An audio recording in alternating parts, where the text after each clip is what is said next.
pennet lung lei thlir tu te in zawain chi bai kan bu ka cheu voina hian thiang hlimna chungchang ti soi ho turin hei kabula hianin ami pathum te pennet studio aleng turin kan han soma kan district a po mi poimo tak tak mai thiang hlimna konga ma la a po te lo kai hruaya chutianga ina sat taka nga thok tu te voin hen pendet lung lei ten kan han soma an ning kan somna te min han ngai poimo saka voina hian in thiang hlimna chungchang thupuya nein in komkhom na kan nei dona abula tanga top thlenga min thlir turin a pennet chung kwate kanin so masa ani ama sain in mel hriat tirna kan nei nga langa hei voina kan loma mi pathum mi zong tak tak mai kan han thut pui theya pasaberin hei kabula thu I tarmit bun hi ani hi evan vilal duoma ani a lunglei district UPC a hianin Sunday Sikula akan secretary ni lai ani alaya mi so Reverend K Vanal Shuaya ani hi lunglei district UPC a kan district treasurer ni lai ani a tin pennet lunglei a hianin kan chairman ni lai ani bokani asir berami so Reverend Elias Lal Chandama ani hi thiang hlimna committee kan chairman nilai ani a lunglei district UPC noya hen thiang hlimna committee adinga chuta kan chairman nilai chu ni ani hi headquarters bial to pastor nilai ani bokani ama sain in zawai chi bai kan buk cheu ani voina hian in thu pui poimo tak tak mai thiang hlimna chungchanga an malak na te district in engangin nge thiang hlimna hi lo kalpui to kan dana engangin nge thiang hlimna hi lo soi ti te kan ngai thanga tin Sunday school malak na te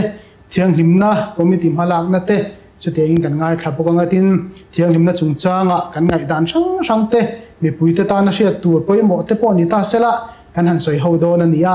a phuroma a thlir tu ten ngun takin lo ngai thaila som ngai omani pon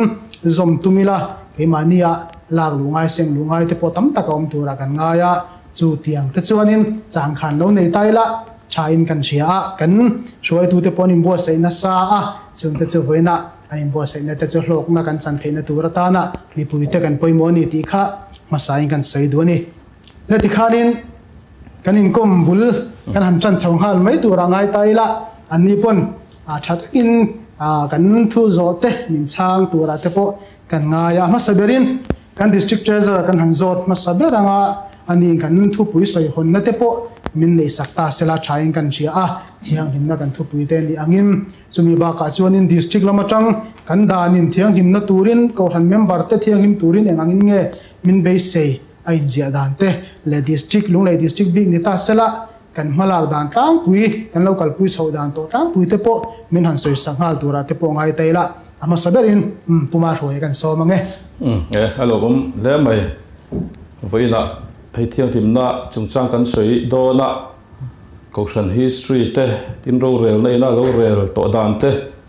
kan dan te na lo soi dan te le ro rel kan bo zui to dan chin te po le mo chen soi kan tum ma sa anga a tha o me United Pentecostal Church a hi khovel dap chuak Cochrane kan ni ti chuan mi ina min soi thin dana chuan Holiness Church thiang himna ngai poimo Cochrane ti hi mi ina min riat thin dana nia ti chuan khovel hun dang kan u nau te phei chu hemi thiang himna ko nga hian kalpo hian kalna angreng viawani ti chuan Mizorama Pentecost Cochrane aron din chantir phat khan kan missionary ten thuken lu an ron nei chu Pentecost Cochrane member ni tur chuan zu le muam ngeya ngai chu wangin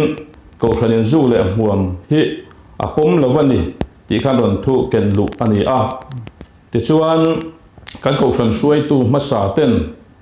pulang le mandor pui ina hianin kan sap te thuron ken hi lalpa tharau dan nge ani mishing thu ti chungchanga anin ron khomani ti in pulian pui chinga kan senior pastor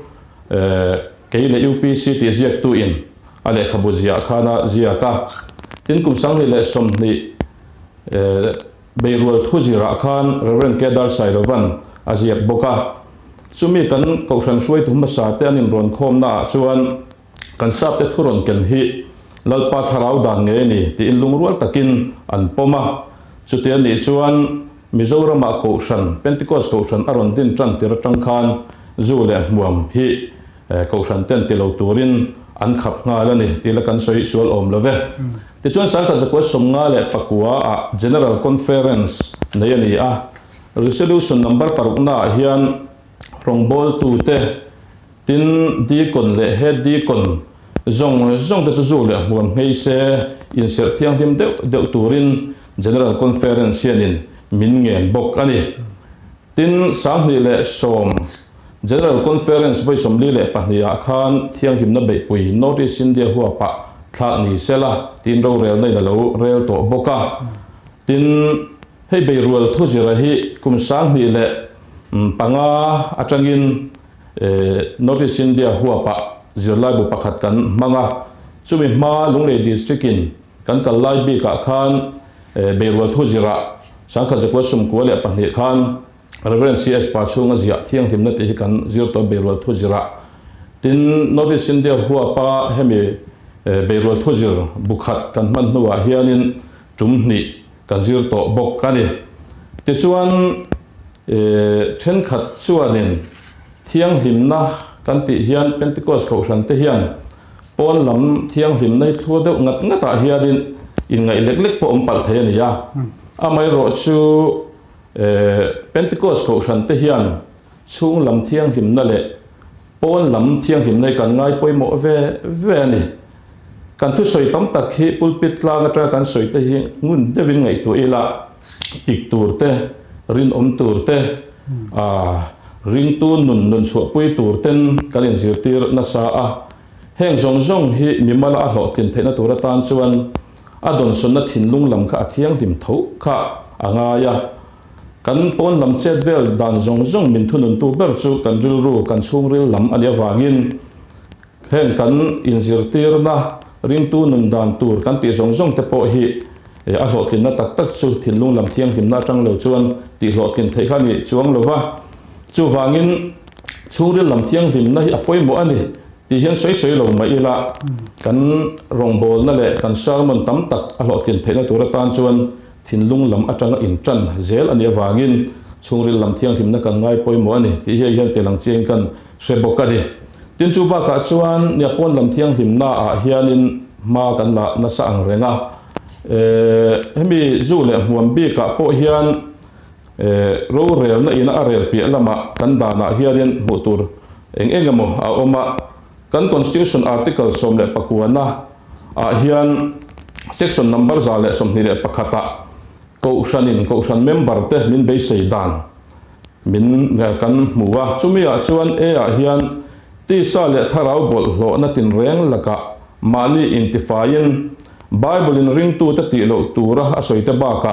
zug le huam te ku va khor e le damdoi man sual te le poisa khel te hi chin ve lo tura ni atia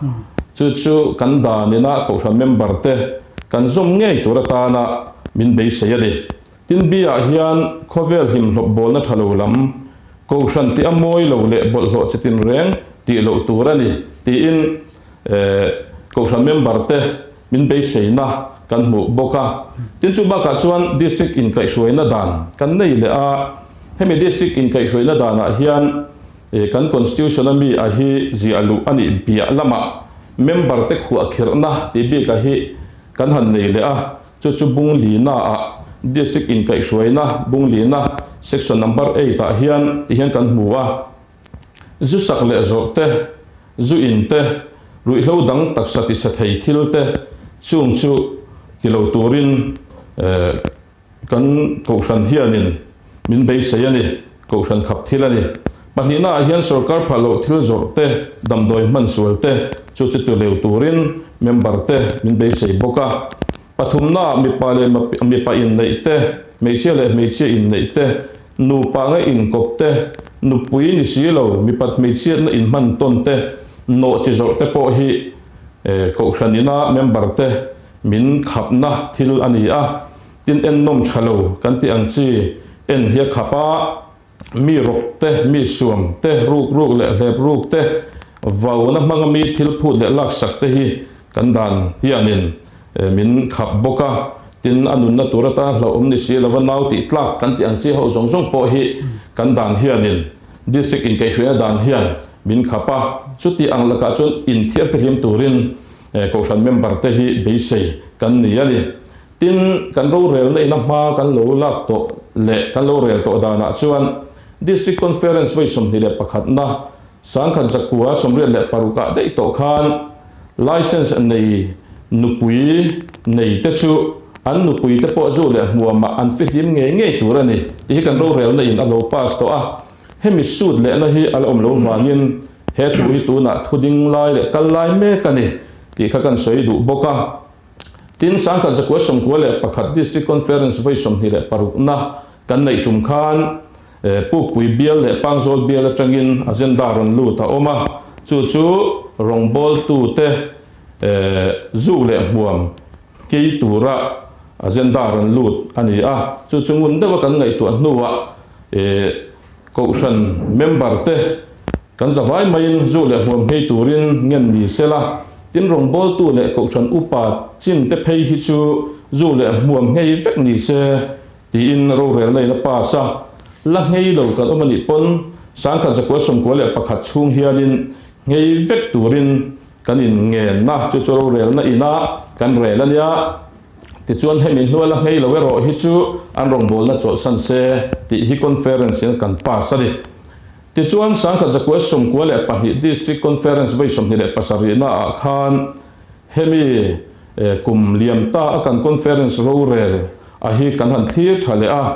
ti chuan la ngei lo te kan la omala fe him che lo te kan o wangin la fe him lo te po hi huni pele hlekang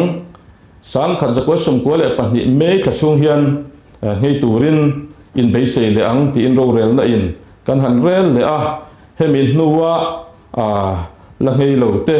ompal thei te ani wangin an tan po chongei chong chai ni set in district board te point a rel boka ti chuan rongbol na khang zu le hmuam ngei lo te an omani chuanin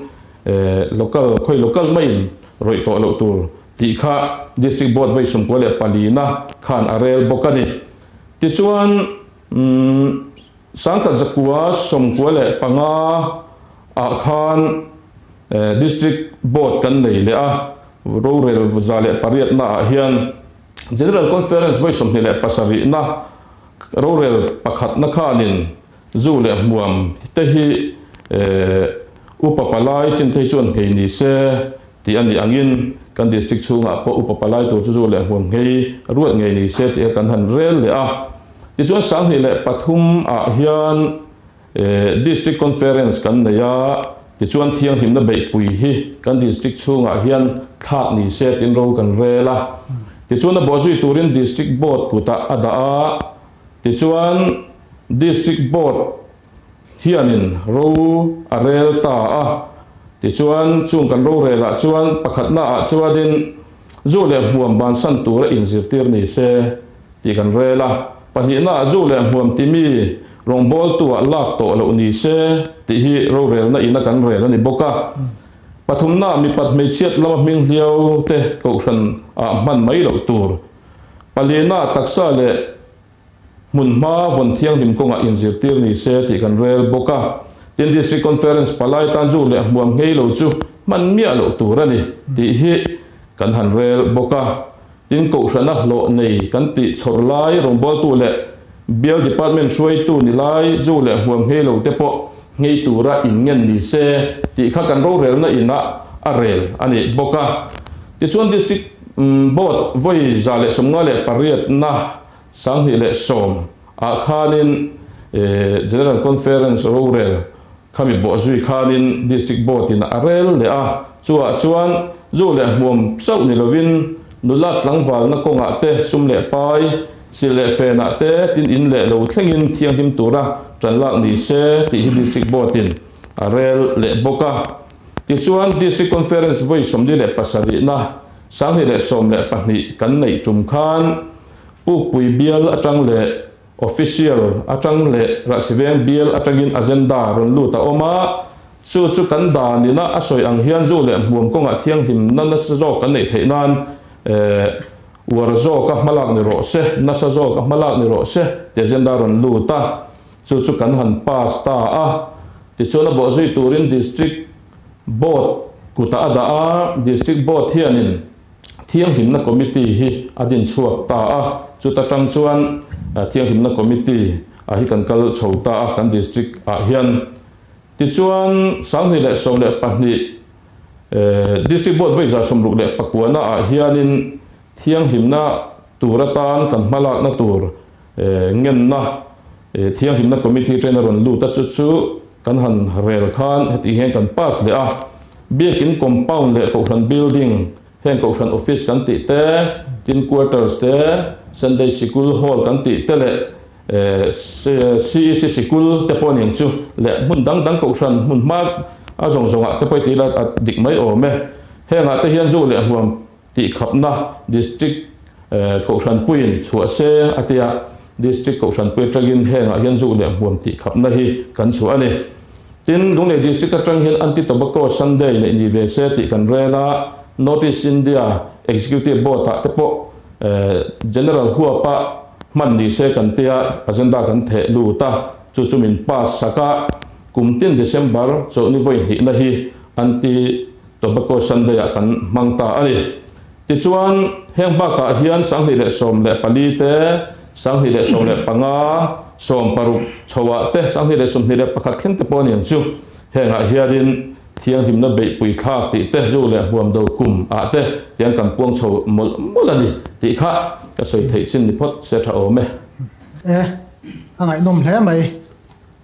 general huwa pangpon lunglei district huwa pangte pon hita sela thiang nim na kong a chuanin ma kan lana sa ti kha kan ho to pa thu soi tangin asia ta dan te kan siama kan in kai hroina dan a hialte kan khunga khang zong zong kha zo mila chuanin tuna kan in kom khom na te po hi thil tang kai wak lo kha ni theina lai te po au ma ling kan sia kha tuna kan ho to pa thu soi kha i poimo khop mai mai ro chu mi hring kan nia fam kim lo te kan nia zom thei lo thil te akan rel chang te om thina chu mi te ni wang chuanin in zir tir ngai te kha kan ni na lai te lang thina chu mi wang chuan voina po thiang him na chung chang te kan han sai ho ani reng boka kan ho to ba in kha fi fel fai takin kan ro rel to dan sang te min han shil ria alom khop mai ti khanin thiang him na committee din chung chang te ane na rang kan han ngai thla lunglei district ina malak na kal chhozela chu mi zul zui chuanin hei kan thiang him na committee chairman a oma ani in engangin nge district board ro rel te an bol zuya engangin nge thiang him na kan district huwa pangdong te po in adin ter changan local pui chhodan te po ani ne na chang han ngai thlale phot taila thain kan ringa apudama kan thiang him na committee chairman kan son chun zon ve le ngal te ang yo le ka lo me masain lunglei district pennet atanga voina thiang limna chungchang thu soi tura ruang man an ni pialama kan malak na report na rem chang tak mai kan nei thei hi lunglei district thiang limna committee ai open lom thu kan soya ko ran ho te sibai kan bu kani ti chuan kan ngai tha kan khan ni e lunglei district thiang limna committee hi general conference thurel bo zuina July ni nga sang ni som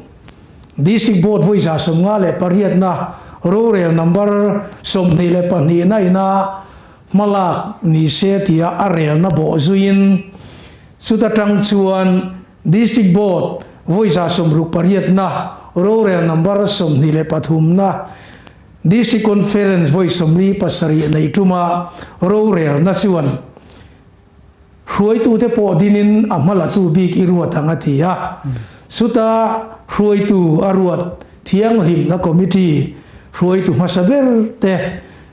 chairman ata na reverend ralka ku khiang te tin secretary ata na upa silal mangaya lunglei veng lun ani te hi huai tu ata na ruat ania ti suan local serin tuna thiang lim na lunglei district committee huai tu thokmek te ro chu chairman a reverend elais lal sandama headquarter section pastor ke ma hi kania secretariat na upa th lal puya treasurer na rongbol 2s lalrin sanga vice chairman upa si van lal dua assistant secretary tan evan ms donglian namte heng mi te tu na kan khoi tu ni mek te an nia kan malak na sung hi seido ni la kan sui se long ti tu ni ya atang pui chau han seido ni la district superintendent ming hian local tina ko ranu pa le rongbol tu le bial department le sunday school zirtir tu te zuk le muam mei tu rangen ni se ti te hi ma la kan ya tin zuk le muam ya that lo zia thu hi kan ko ran in tina zia ka sem te po in ma la alo ni ya chu mai pia lama kan o tu pai na ran soyang khan ko ran compound kan mun ma reng renga zuk le muam te ti lo ti kan phal lo zia tar lan te le tin sumi su kan ngai poi mo ni ti lan nan anti to boko sunday te hil te po ni se te kan tin malak zel ania ti chuan district atanga local kheng mai hian he thiang lim da committee hi a committee din ni se din kan mek alania la din lo no moni point din zel ni se te po kan ti ani kum sang ni som pan hi kum khan sai ku te hola thiang lim na bi ka ta na hian program poi model mai man ani do nge nge a tin zuk le muam kan an tia thiang lim na committee in kan topic kan malak chin chu heng te hi ani a zuk le muam mei zial ku va khore te zarda sada khai ni muam le tuibur muam le rui thei thil chi a muam lam te po ani se huam vekin tin in sena fel fai le thiang lim mi pat mei chiat na a thiang lim na information technology te tin corruption dova corruption ni lo tu ra thiang lim na tin ril ru thin lung thiang lim na heng te hi topika kan malak te ania tin chu mai pelama notice in the UPC te hi ti dan dang lam deuh nei thin kum ni dana ko ran hroi tu inform kan nia su ta ko ran hroi tu kan inform a bial ani emo district ani emo local po ni sela ko ran hroi tu kan inform a zuk le mu ma filim hei an omani chon chu tiang chu ram zel ni se ti te tin campaign thiang lim na thua campaign nein seminar te po nei ania survey mang te po in angei zat le alang hei lo te kan khia chian thena turin malak ani bokka tin happiness study ange po hian talk show nein ba kan lo la to bok ani ti chuan so drama te siam in competition te po buat sai alo ni to a thiang lim na chung changa malak na hian tin lunglei district ko ran pui kho pui le pet coastal main department PMD kan ti meet an neya conference ceremony hian voi khatal chu thiang lim na thu min soi sak vero tiang en ania hei hi kan nei to bok ani ti chuan pastor tele license holder te an ko pui zuk le mu mala film chia lo te an lu the wangin film turin ngen na te po kan lo pe to bokka ti chuan lunglei district ko khan pui khom pui kan nei report conference report bu a hian he thiang lim na committee na kan malak na hi report a hian kan telve zel po kan tum ani tin district Sunday school department nen hian thodun na tu thung poi mo deu siamin lunglei district town huap hian program poi mo deu mai kan ma hian nei turin kan ro man meka ti chuan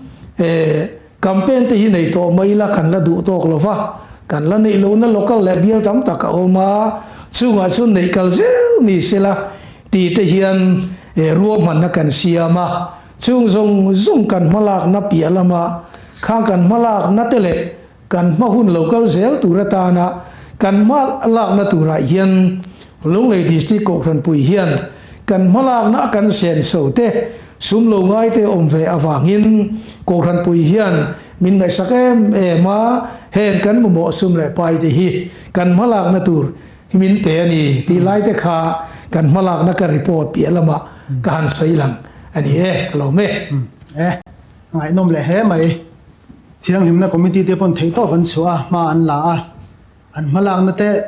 an lo thin le tin lo te kan district dan kan zom lo te khachun nakina kan la soi ho tura ngai tai la a result la ya po kha poi mo lai te po nin kan ri nakina district thiang himna committee hianin survey ten bo saya chuang te po chu kan thir hawa kan din mun te chu alang chiang tura te po kan nga ya he ka bula mi hi sai cha to mela ani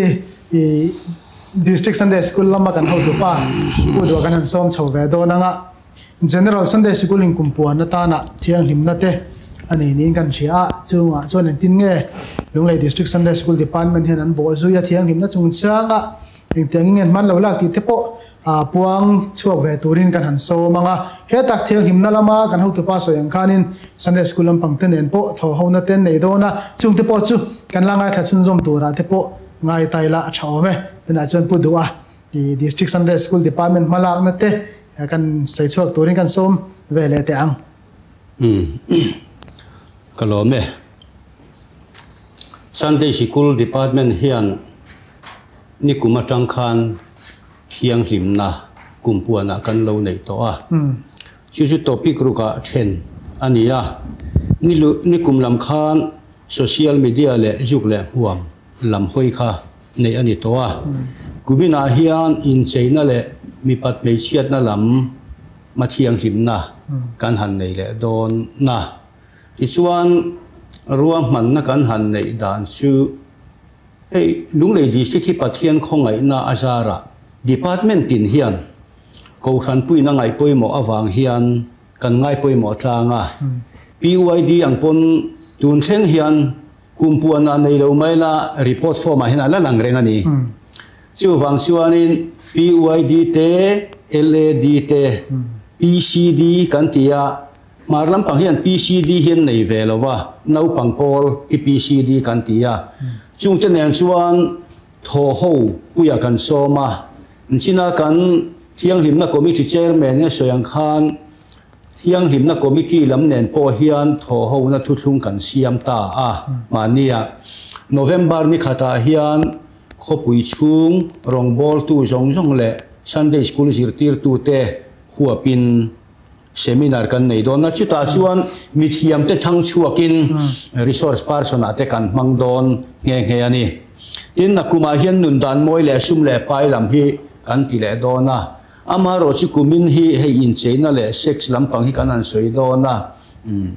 apoi mo khop maya keini district swai tu te po hi chum level chu hetiang seminar hian kan ma kan la kan chuak to chu ba ka bial tina hian seminar nei turte tin Sunday school a hian puitling Sunday school a le naupang Sunday school a hian engeni i sex education lampang le in China kha minute nga atanga minute so min kar Sunday school kaya piangin soi thin turin kan nge na ni local chen kha chen min ti lotin sakka lomom khop maya tin in aware hi kan ngai em maya a soya kan soi tam khan mi thin lunga hne dona soi tlem chuan engeni thil hi kan lo khe tak lo ani a soya soi tama ari kari tam hi angai in kan ria tun ma khan meisia hian sam bulmet mot mi pa lu me te khan sing thina PYD chang khan kan phun kha chiar khop maya a soya kan soi tam na chun tu na chun meisia khat yang ang mu tur kha anwang to ni pa til an ni ngot lo chuan khat yang deu khan sex te po hi hei athiang hlim lo a man na te alo tam to em ma khopu ya phei chuan nu pakara ni lem lo mang an lo tam to wang khan le sum don na ang hiala ngai te po an lo am ta ka wang hian kha tlan sana chu mela kan nun thiang hlim an nei tur achu injir tir hi kan batle kan ti tur nin ka hria ko thanang point kan ti tur ni Sunday school ang point kan ti tur ani tin hemi puala hian ngani atam theyang ber local ate biala ate district huap ten seminar nei tura ruam han kan ni a tin kan bial te point seminar nei tur hian ke ni chu a hroi tu chanchang mai la mi thiam kan ni lova mi thiam jok soma seminar nei te po ti hian an om chho mek zela report te kan han ngai tha zela alom om point kan ria ani ti chuan essay in zia siak te po kan ti dona tin video short film in chan siak te po kan ti anga chu chuan in enge ni he kan in cheina le seksa hianin kongro wa shut pha theite kan be sei ani tin he kan tun la ya chuan in cheina te po hi in zir tir hi lo ngai khop then khat chu an in cheina hi an moi pui ema then khat chu an in cheina hian ati chop tat mai ni in cheina zir khanin in lenga ta na i tom lo te hian om ani mo nula then khat tlangwal then khat chu enge ni samti eng kan han tiang chi te tin samti tho vek vu enge motia me dan tuang tlam lo de te po mi pa te po anoma ke kor enge ni na tho ke kor ta na potlak manglo hi in cheina ten an mang to chu chuan mi hring nun kha pholan ma wang hian in cheina lep ler le lep chia hi Pentecost ko than huang chuan a leng ve tur ani lo kan ti ni tin hei kan soibel lo kanga ko than dang te kha kan wa nual suat lam ni lovin an ni chu hei khabe mul te hi anu pa the hian an han dai vel ni amole an zuwa tin hei angani an speaker chen khate pe chu sam zuwa nge ngo te hian oma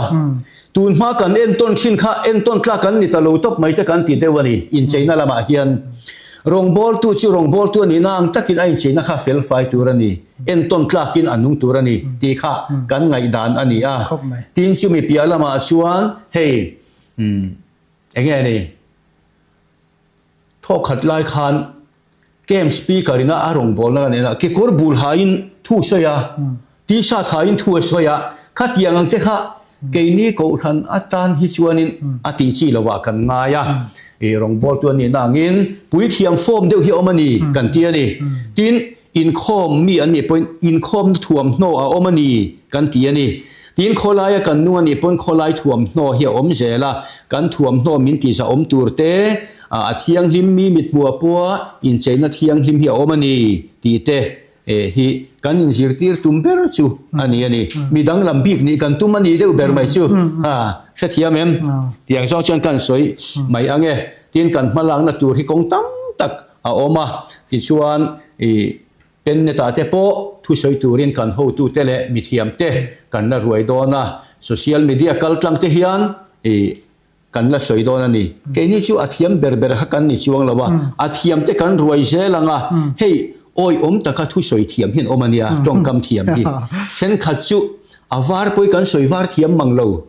then khat chu avar tiang ril khanan soi thiam tat maya khatiang khanin thiam taka soi tur mi thiam te kan ruai chho zel don ani sarkar te ne po kan tang rual zelanga department lama te po tan rual pui tur kan som zelani hei tu na po enge ni M6 anti lampanga councilor thate po kan cha meka chung te chuan social media te thu min soi sakanga chu ba ka chuan seminar te po resource person te po man kan na tum chho zel ani malang na tur he tam khop mai kalome chu ti chin chu ni ri ro se ho ma zau chho tana kan soi chho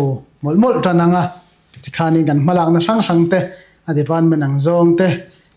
sub committee ang zong te pon kan ngai that chawa ngai nom chaudon chuan heta kan thiang himna committee chairman pudaman minan soi sakle selakha kan Sunday school secretary khana soi zewa in tho ho na turata na in ti tur then khata khan soya khamia khan enge soi bel duin nei han tho ho na tur konga khan enge mi puiten hena cha du ni mo enge pon so bel turom ni chuanin hun kan siam saklok teng che khalai bi ka te khan chale kan lo me oi mo khop maya kan tho dun na tur hian keni thiang nim na committee na kan hala chin le district Sunday school department ina an hala na tura an kumpu na hi keni thiang lim na committee na tha kan ti tho ma se kan lo soi kai lu tuk lo kan huam tel tho ma se kan kal pui lu tuk lo kha an di nan on kal pui kha ani wangin khati ni chuan thọc đồn thu ra ruộng mà nó cần là cần bùi ta khá siêu cần là huống bộ sao ta hết đồn thì na anh ấy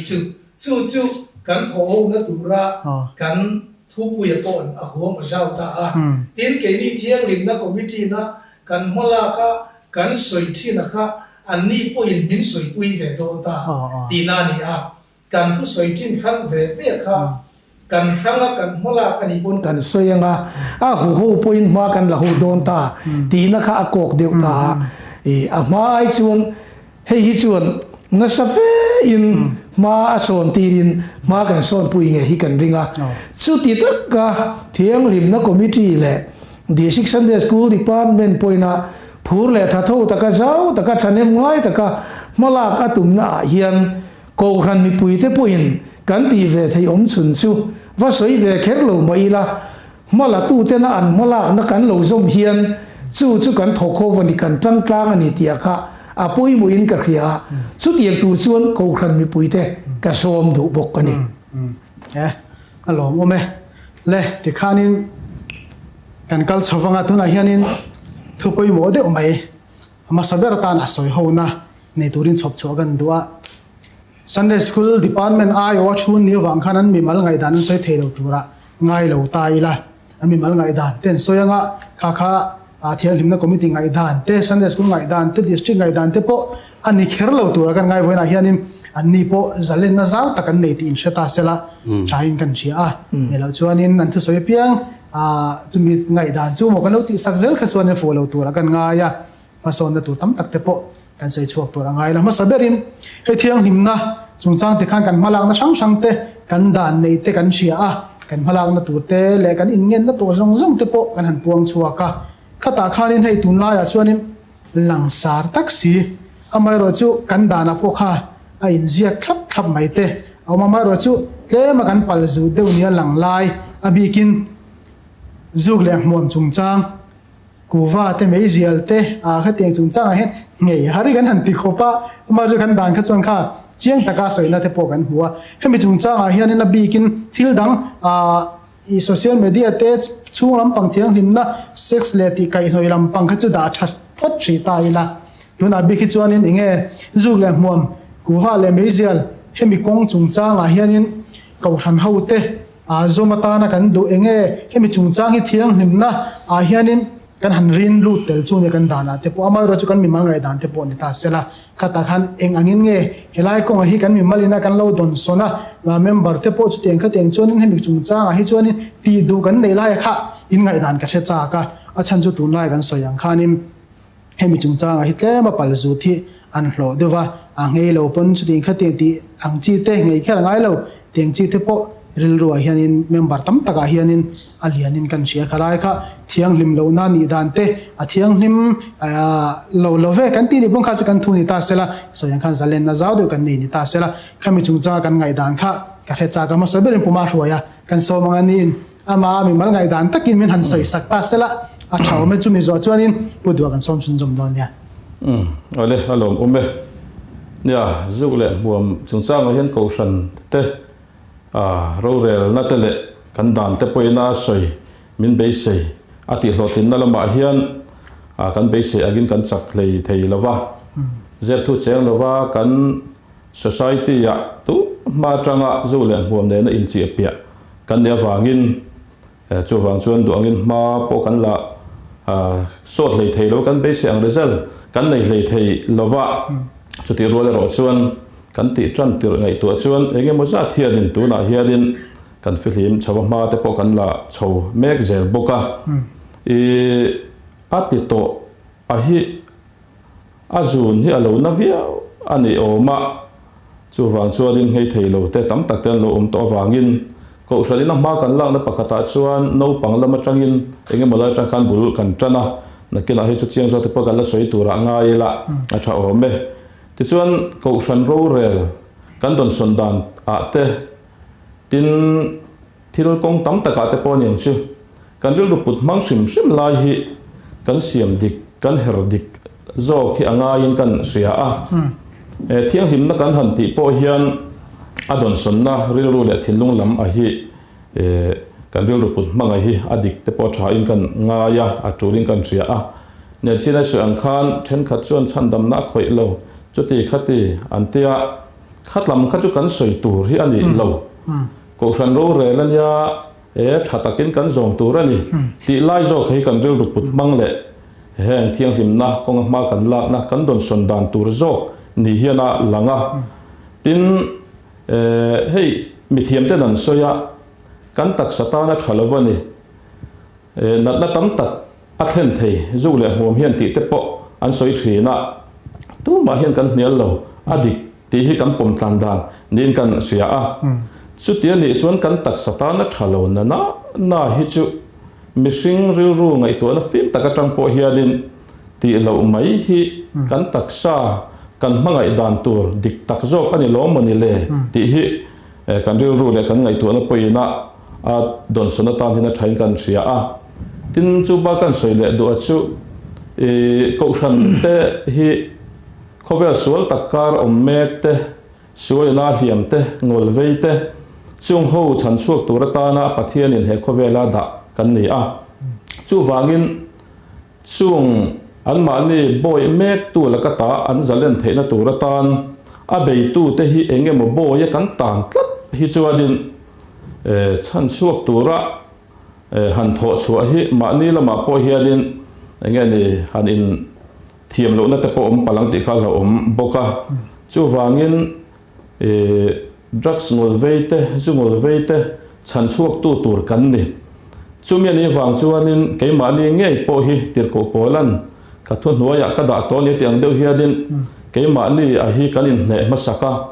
เอ็งโบอยากมาเกี่ยพัลโลเวเตียงเดียวเฮียดินเอ็งโบอยากมา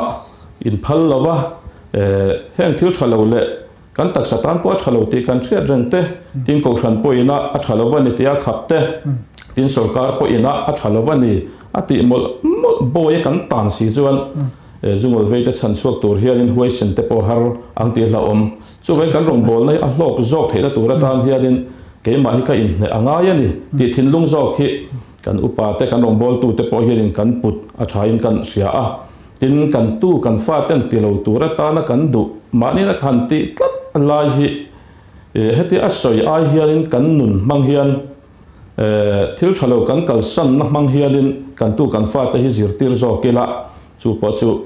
อินซูคุระก็รองบอลน่ะข้าอนุงจอกอังอาติค่ะการเรื่องอมมันนี่จูเป็นการเรื่องปุตมังไล่จอกฮีกันเสียมเรมไล่ฮีกันมาโมไล่ต่างนี่ตะปนกันใช่เดียวกันนี่เราโมไม่พูดด้วยท่านสมสุนทรเวงหัลเตียง Sunday school มาลักนะกันสวยเบลเลยลูกอ่ะตัวน่ะเฮียนกัน home missionary เต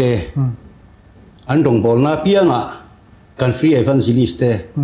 เที่ยงลิมน่ะจุงจางฮีสวยถิ่นตูรินกันเงินบกะทินเบียลตุ pastor เตปอนเบียลฟันน่ะเปียงอ่ะสวยถิ่นตูรินกันเงินนะกัน home missionary เตงัดเพจู social media มังฟิล์มคูร์ตูร์เตจุกเล่มัวไม่อินเทียร์ฟิล์มตูร์เตอินเจนัดลวงจำปาไงเที่ยงลิมไงปอยหมอตูร์เต sexอันนี้เราว่านูปการะมันฮิจุสวลเวกันนี่ที่จิรตีร์ตัวเทียนินตัวน่ะเฮียนกันนินเงินเมกบกกันนี่ที่ไล่ข้ากันเบลล็อกดูว่าทินให้กันเขาตัวป้าผู้มาหัวจะสวยค่ะอดีตคบอินกับเฮียแล้วลีชวนเขาเวลฝันไล่นี่อ่ะอินทินลุงลุละวางินาชินโมเชียนอินมากนั่นแหละข้าเสียงเตียงเดียวข้านั่นเนี่ยการดิสติกเราเรียลพอฮิตเห็นกันจุกเราเทเราอันนี้อาชันชุดถูกันอ้อยเราฟังอันนี้ไม่ยาตัวน่ะเห็นถูอ้อยอินกันดิสติกเราเรียลน่ะอังตักเห็นอมตานี่อีละข้อเวลเห็นมีดังลำมุนมินหุตองกันอินสิรตีนั่งไงตัวชวนกันเตียนี่ชูฟังชวนอินกันหูตูตันรวมมันอันเสียมฮิโซลอันโดมาฟังอินอาเป็นนัลทีฮิอันเสียมเลยเทเราวันนี้local ฝรั่งตักแต่กันเนี่ยวันนี้เวนทอนง่ายแต่กันนี่สิยาที่มักกะที่ไม่ชัวเวนประคัดกันอมน่าชวน drugs ที่ชินข้าอารมณ์เพียงทาร์กัดไม่นี่อารมณ์เพียงทาร์ข้านี่จุกเล็บหัวข้าเฮียมาดันนี่ชัวอันนี้ชวนที่เฮียน่ะสวยตากูทันอุปาจุกเล็บหัวเฮียเทเราอินตีฮีกันตาหน้าเห็นตางเสละอันชวกเมียละวังอันที่ครบไหม drugs chu addict tak chuan ami thin hi ana maya chak na lo chua to chuan neya piang khala rui du na kha ke mania a om ta ni atiani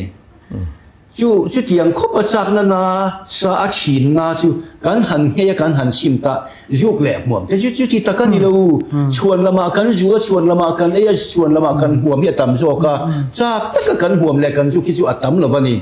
chu wang chuan ke chuanin i hetianga juk le huam ko than upa le rong bol tu juk le huam ti chung renga rong boli ka ngai sang thelovani atiani tin kho pakhata kem kan nei le nga pakhata chuan kan tianga i satanic alo om to thin kha ron kal ve tat mai ni ani chuanin enge ni soidu te nei em I testimony te soidu nei em kan tia an soitani rong bol tu chin pulpita rong bol tu chin meijial ju tuibur huam le juk le huam ti re reng hi an rong bol nei enga ma kan ngai lo ju ti that chuan ni china kan ho tu pana soyang khan mi te sual na ta chan chuak tur khan enge ni kan politician te tong kam ta ka zol bu ka etang cheu ti kha an ang riu don ani chu wangin e chak ai chuan an no te hela enga tinge ya sei sir zo ngai kal in herla dik zongin kal thuai ta che an ti ngot maya kanu han kal ma sate atia ani bo sei sir zongin kal bum sia mi te thiang him tura wa jir tira ma ni lam eng ma ni si lawa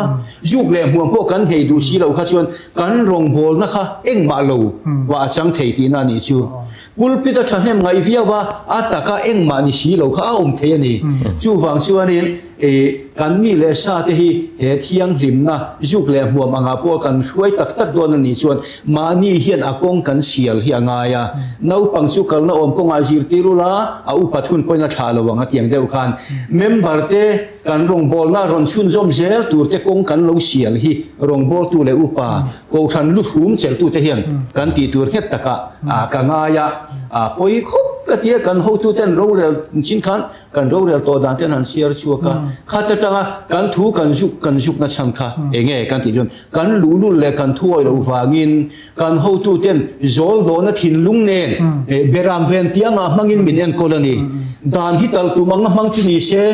I rong bol thei lo tu hi kan tam mai ma se beram ven tianga an manga zol do na thin lung pu in I hian dan le khai hian min la ring khom sam ani kan ti ani kalome a oi chho khop mai kan sai chho zela ngai nom chho tul ra te po ngai la thiang him na poimo na ko ran member ten kan ti ve tur tam tak te po aom thu te kan han ngai tha kan a thiang him na committee chairman khami chung changa khanin angai dan a sai tur kan som chun som ve lenge ngai ka lo me ne poimo khop mai ya tu na kan sai la ya kha tin lokin ne china ka thil soya ka sei ba khan sei som le lok kan du chu thiang lim na committee hian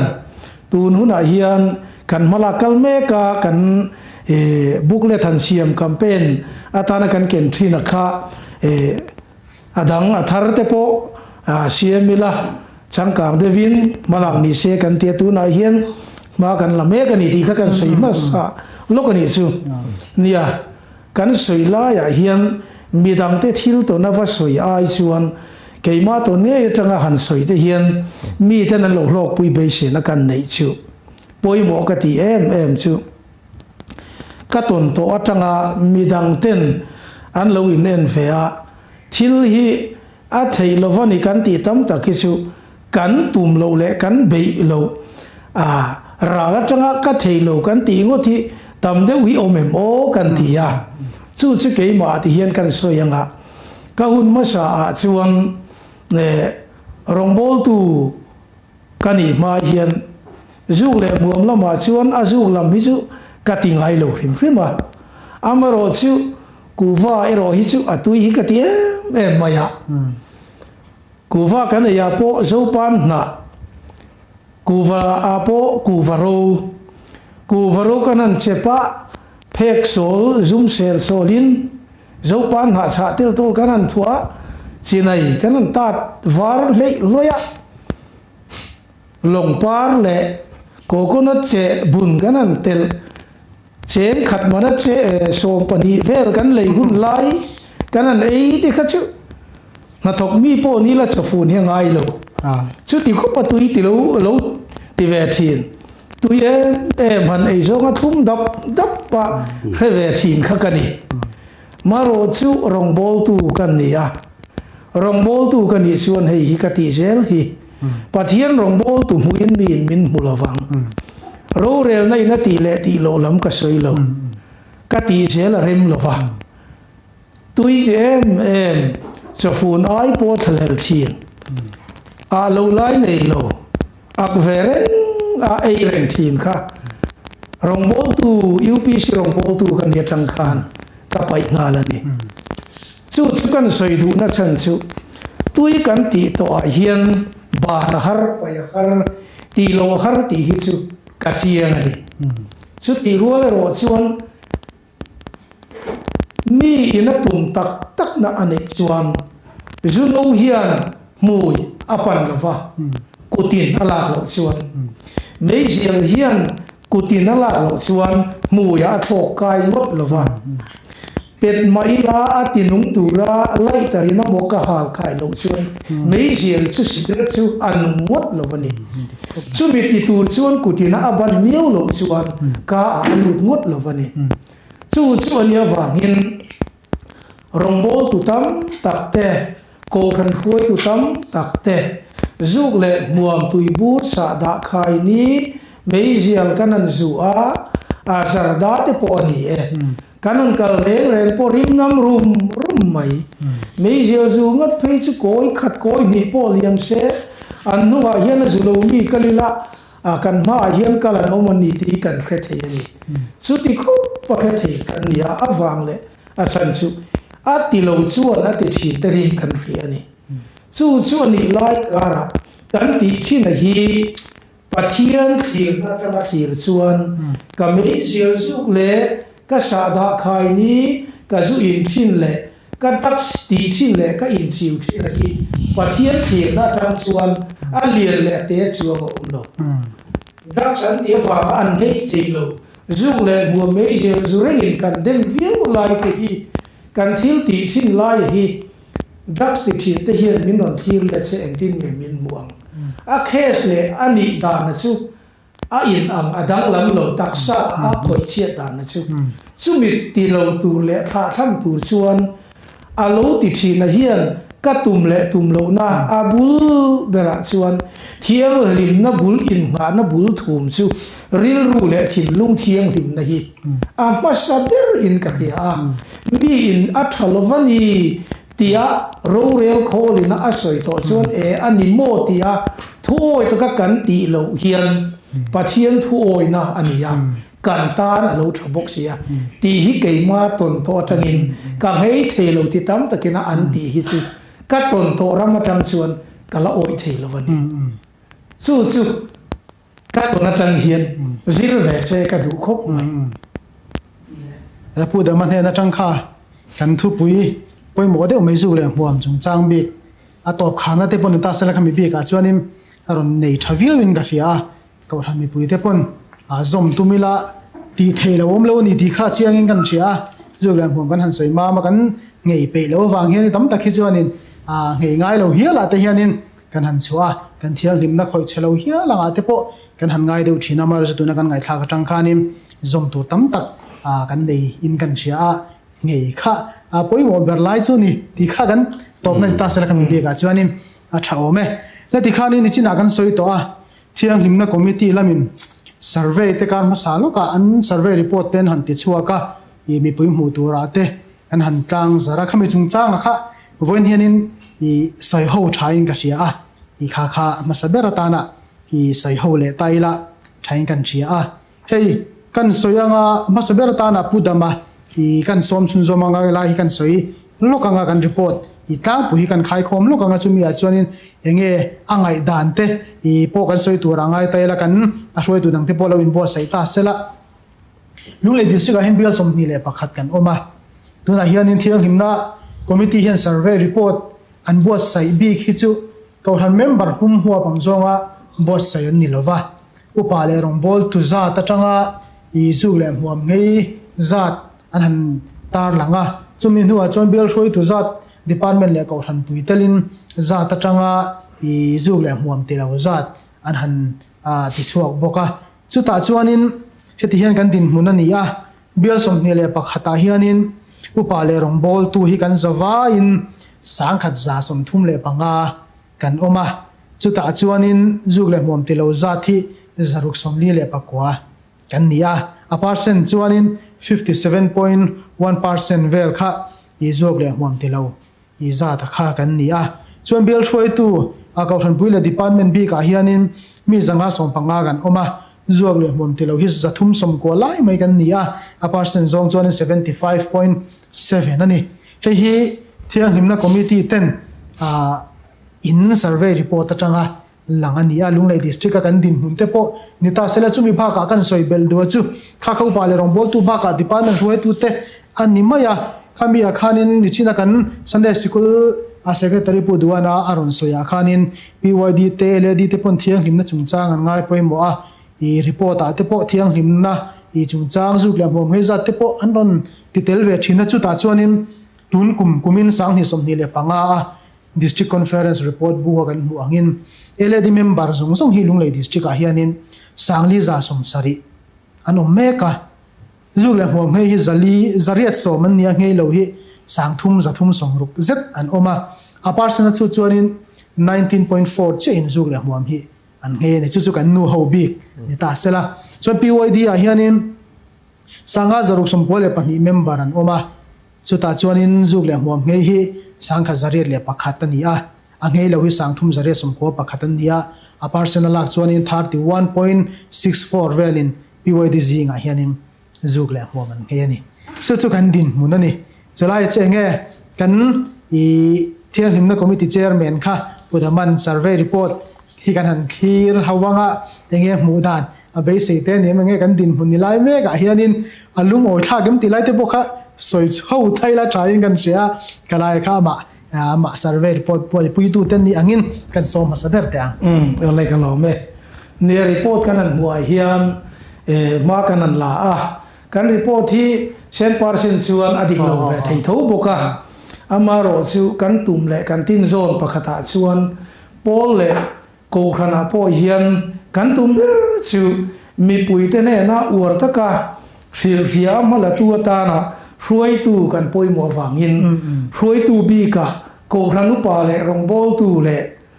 department hruai tu hi kan thur ma sak ber ania awang le chan chu mani po kan kal diksi lo chuan kan member te hruai dik tu chuan dik ma sakangai ni tilai sakai lu pakal danin zirtir po ka kha ani awangin hruai tu lam hi kan an khut ma sak deu chu ania tun din mun report kan an ngai thak le muai hian lunglei district pumpuya rong bol tu le upa zinga zuk le muam heya khan headquarter hian zuk le muam hei upa le rong bol tu atam ber ania angei tam ber ania suti rual ro suan zuk le muam hei upa rong bol tu a hian zol pui bial hi ate ber ani thunga bial dang ka sikan sei vek lo wanga chu a member tam le te ma zir te po lo ni ta sela thain kan khia a ti chuan tu na kan mala ka hi a om zia per a chuan kan entry point na hi kan khia du wanga ni kan entry point hi khia ila ti chuan campaign te seminar te kan leyanga chu survey seminar campaign kan nei atang te ama kan la ka kan entry point atang hian engza tin nge ma kan son ti khiat na turatana he survey hi buat sai kan nia ti chuan hei hi kum chan le malama kan report ani ta kan report la ka tang hian kan an campaign kan campaign kal zela abik takin kan soi bel zok du chu campaign malak na hian lunglei disi ka kan ho tu tai an fakom me ma soi mai phalchi ni kan khelawa an malak puina min tui puina a chang phei chuan kan campaigner te minan phur sak lo pan ma ni te po kan an tir long zela I he lovin kal tu ra kan ti na muna an kal ve dora program nga tak hun che tak kara kan ho tu te po an sunga voina hian dom tu kan soya chu tiang chuan ma kan an la a he survey form lo le hi ani na tak a chuan aron fill up tu ataka va buai puya ron submit tu te ron submit thi kan lo don ani maya ani po hian an la khoma hian ti dik vek lo lai te po chu nei mai theya a then chu work lam deuh te a then chu a king lo lam te po ni mai theya kan du ber le kan tin zon ber chu kan mala na hian om zia nei le nei lo kan khriat na tura kan nei sa ni lai hi kan khriat chian chuan campaign le seminar po hian om zia nei lo ni hi mo le tmo kan campaign le seminar talk show kan nei te hian om zia lo va nei iti zela kan mala na po itilian le ang kan ti the na tura helai hi chun ruwa man de te kan nia om zia nei nge kan ning khat ani ti lai kha kan sei the alo mo me kan din mun kan hriat chian kha pasaber tan chuan apoi mo ti hriata uma foya khami survey report bi ka khanin kan zo du cha chu a khai khom nang te poi soi tho tur angai la rongbol tu pa le rongbol tu 57.1% akha i be se ang ni em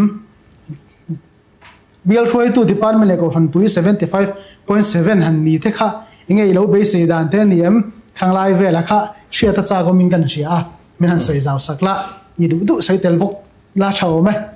ole ya thia tim na survey report hi nikum lam an la khom kumina ron lut khom te pon yin chu kha ni tura kan nga ya i district board a hian ko tharin form dona kan soi thin pakhat chu zu le muam hi a thei chin a ati lo hi bial foi tu te po hit in da ila ti kha kan soi thin ani a ti chuan kan report atanga langa chuan bial then khata hi chuan kan ti hlo thing kan mang nge ani ti po kha chiang boka lo mong khom mai tro tin chu ti rual chuan bial foi tu a po department tenen te po ti ila tlema anu fum do bial te chu kan om boka hei hi san ber pakhata chuan mihring kan in dai lo na awangin te po kan tianga a chan chu secretary te hi mi na jong tho thei khani lova treasurer na thok tur po in ana zongina ti vek thei khani lova chu wang chuan in dai lo deuh na hmuna chuan a thiam kan man kha angai ve thok sia wangin khang te po kha man lo thei lo na bial te po kan nein a mihring lam in dai lo na wang jok te po bial then khatai chuan ni in kan ring boka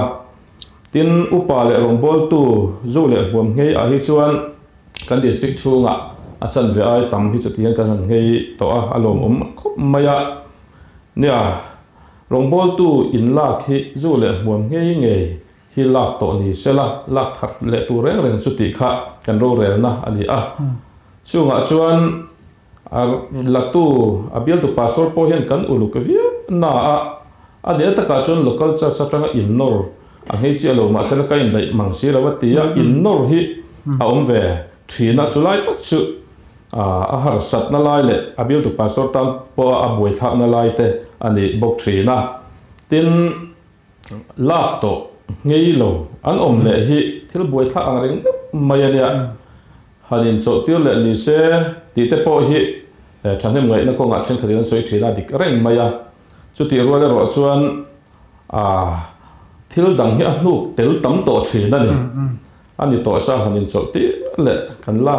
hei le lo kan ban tir le mai ti na hianin har sat na tam tak hi kan to thina wang hianin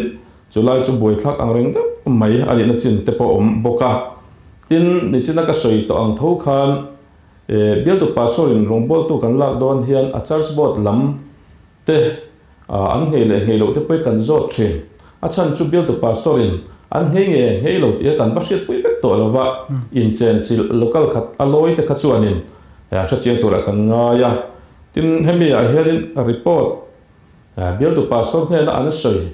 a ngei an ti po hi a ngei chia lo te po hi min lak tir na hun hi a om ve bok thina ni chula ya chu engan ni rongbol na kongan du saka thambial ma na ti rel ropua an choi kan du wang te po ni mai thei boka chula chutle ma har sat na om thin lai ania ni te kan soi to ngin hain so tir hian an ma ni chau ni to lova midang han nu tayan nei to thina wang hianin tle ma har sat na lai chula chu kan to thin ani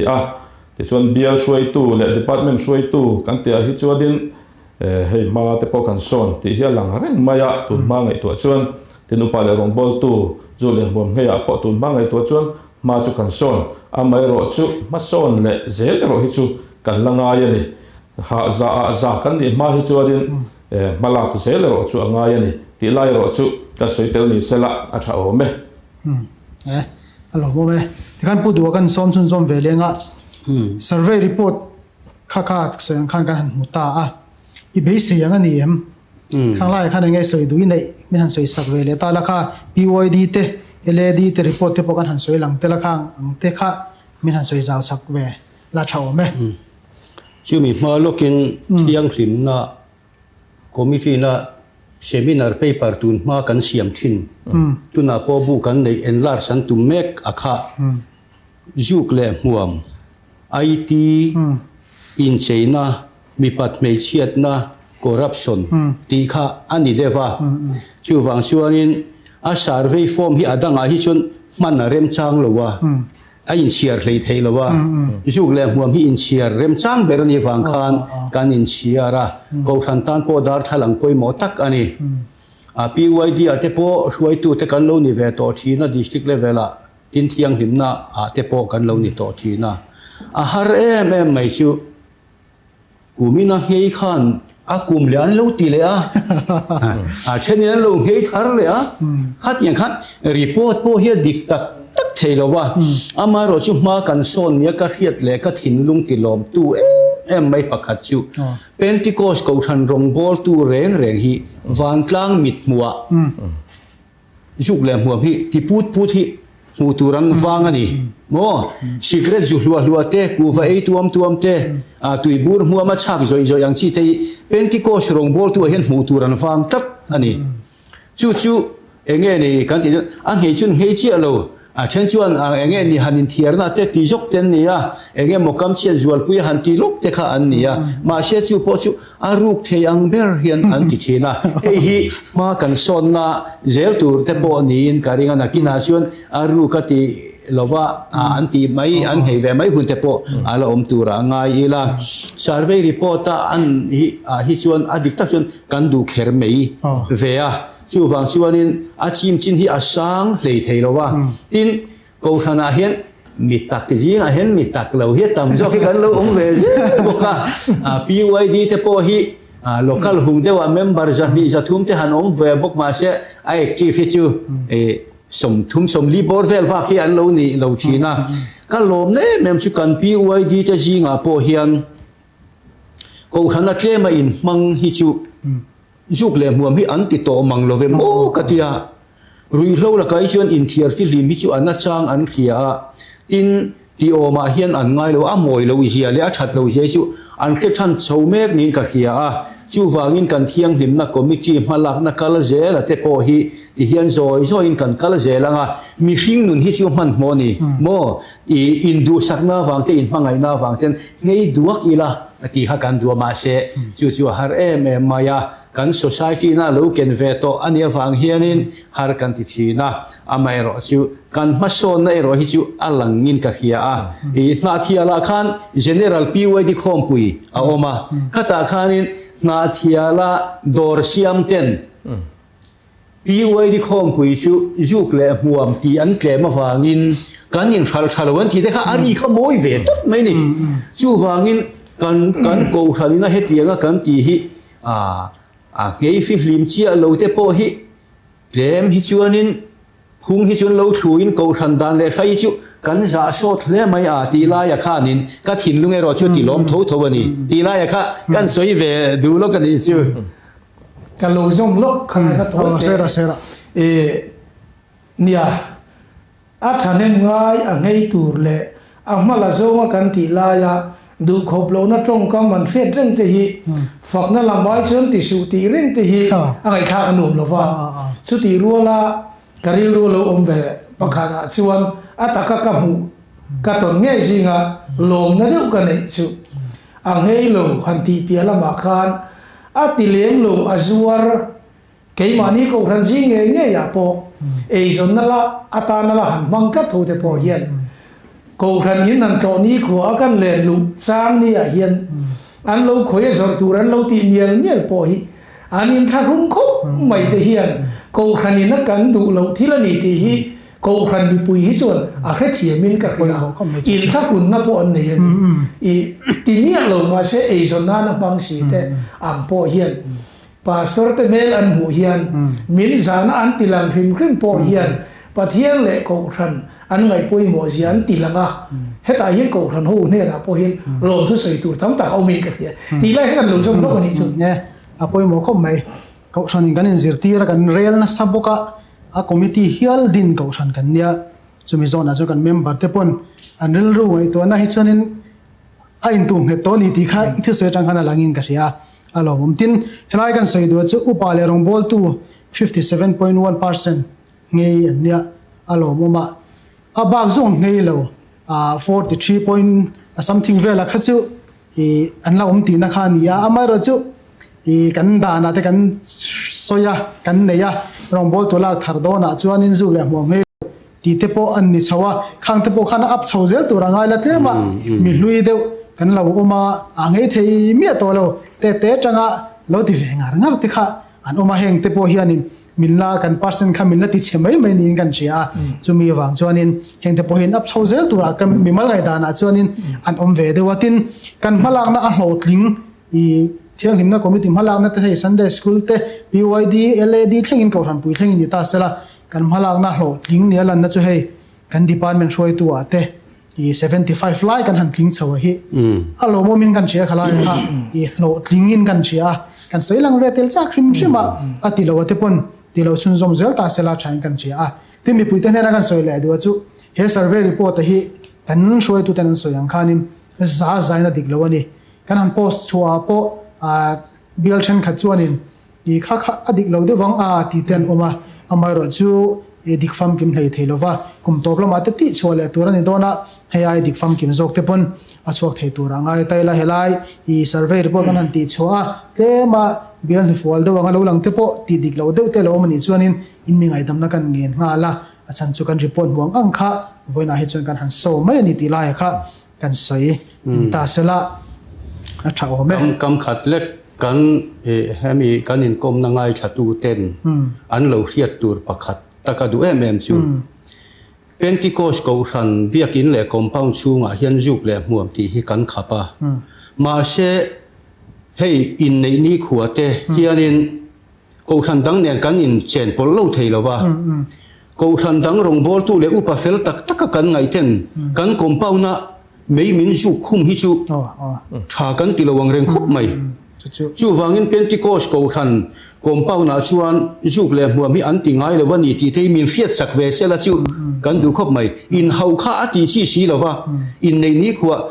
in khom bang chawa me an siam kai hal la ko tha fel tak tak le ngani san hedrin mel pu pui khan me an han juwa ku han se sen su mai hi chu kan ti chi lo deu ani ti lai te min lo khiat sak se kan du tel ani chu apoi mo khom mai kha khani e amazo local lampang te pon khatiang anga puipun nia tar chho to rang chi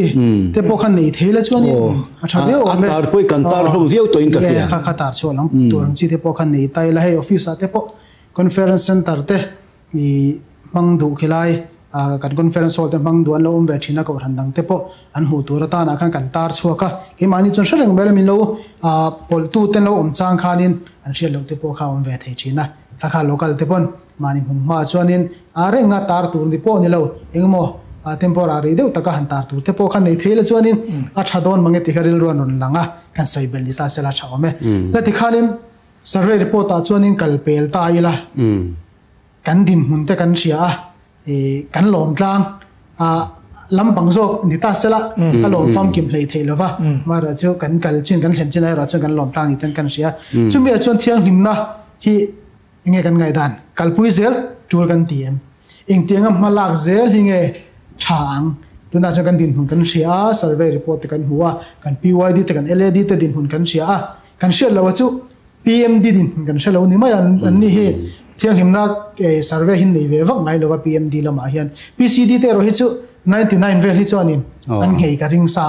chu chiang in kan ria kha nge thiang himna hi kalpui zel tul kan tem eng tengin nge malak zel ni se kan ti lai kha puma roi ma saberin ka so manga achan pu duan chun som sela i thale ome kan som le ngal te ang ngai lo ome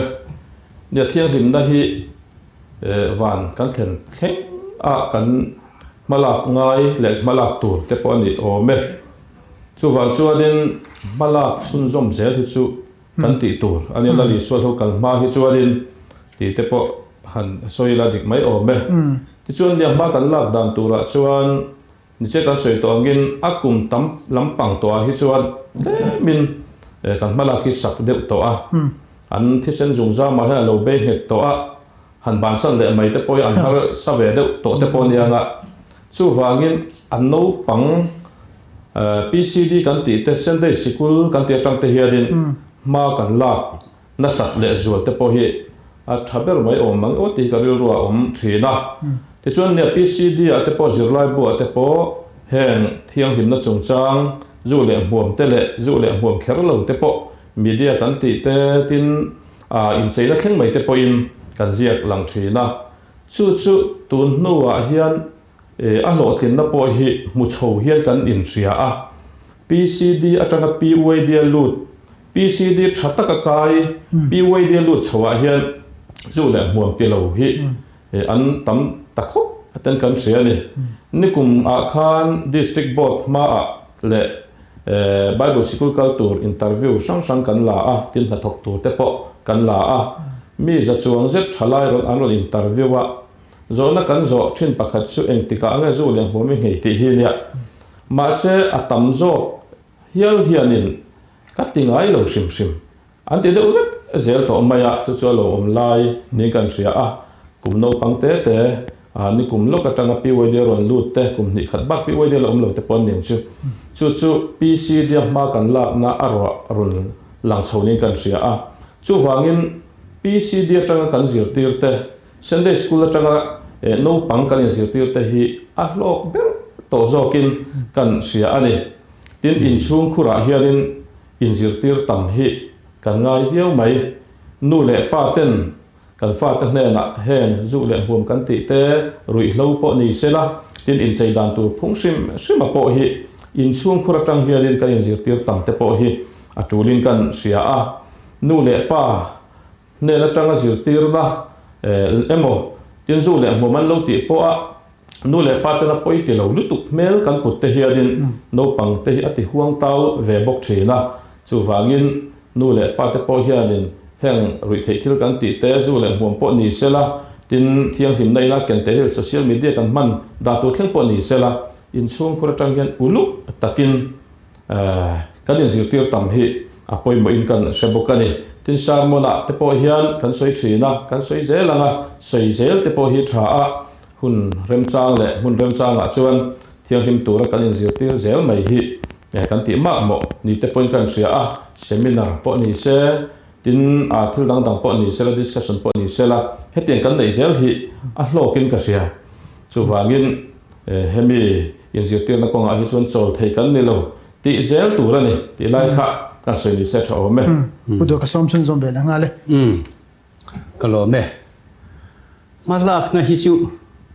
kal reng sela ka duwa achan chu spring bo be ang deuh hian ya spring chu hetia tha han ju khlek chuan aronin up chho le mai ti khan enge ni kan malak na kha aju ji vai chuanin sualin na thok chak sia hey tuna kan district treasurer una pama ruaya pai na soi kha ka ria kan ram evangelist te sirlo nge ni ngo ti ka ngai tu dewa thil sual ti hi also ka hen kan in zir tir tat mai la ya hi poya thil thati hi also ka ni thil sual ti hi chu a hare me mama se a har zo ka also ka kan ngai tat maya mo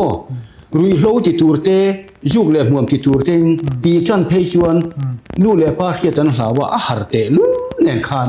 om mai sela ti lo sela ai an ti lo khan ni maya sum le pa ya ngai bok si lo mo lai tar ngai lo vai lo ngai lo le kha ngai lo eng a ngai lo khatamani chu wang chuanin in zir tir na hianin kan ram evangelist tam takte po hian soi se ka du na hi chu enge ni thil thalo ti hi ol ai ang dewa injir tir na om tlat thil thati hi har sa anga injir tir na om tlat hianin thil thati hi ati sak ni hian ka ria chu wang chen thil thati hi har lova thil sual ti sual rong bol hi a hau taka a har sa zo ka ni ti lai te hi injir tir ni se la a tha o mang o ti te ka ngai tua hey